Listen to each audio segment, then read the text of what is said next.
உள்ளாட்சியில பெண்களுக்கு 50% இடஒதுக்கீடு கொடுத்ததும் இன்னைக்கு ஆயிரக்கணக்கான பெண்கள் மக்கள் பிரதிநிதிகளா மாறி இருக்காங்க. அவங்களோட தலைமை பண்பும் ப்ரூவ் ஆகி இருக்கு. அதே மாதிரி பெண்களோட வெற்றியை சட்டமன்றத்திலையும் பார்லிமெண்ட்லையும் எக்ஸ்டெண்ட் பண்ண வேண்டிய நேரம் வந்துருச்சு. மாண்புமிகு பேரவைத் தலைவர் அவர்களே, இன்று இந்த பேரவையின் வாயிலாக பெண்களுக்கான 33% இடஒதுக்கீட்டை இனியும் தாமதிக்காமல் நடைமுறைப்படுத்த வேண்டும் என்று ஒன்றிய அரசை வலியுறுத்துகிறோம். இது பெண்களுக்கான சலுகை இல்ல, இது அவர்களுடைய ஜனநாயக உரிமை. இது ஒருவருக்கான வெற்றி அல்ல,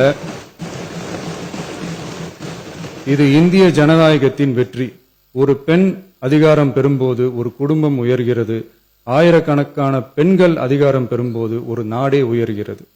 மக்கள் தொகை கணக்கெடுப்பு மற்றும் தொகுதி மறுசீரமைப்புடன் பெண்களுக்கான தொகுதி ஒதுக்கீட்டை இணைப்பதால் ஏற்படும் காலதாமதத்தின் காரணமாக பெண்களுக்கான தொகுதி ஒதுக்கீட்டை ஒத்திவைக்க கூடாது என்றும் அதை விரைவாக அமல்படுத்த தகுந்த அரசியலமைப்பு மற்றும் சட்டப்பூர்வ நடவடிக்கைகள் எடுக்கப்பட வேண்டும் என்றும் தமிழ்நாடு அரசு ஒன்றிய அரசை வலியுறுத்துகிறது.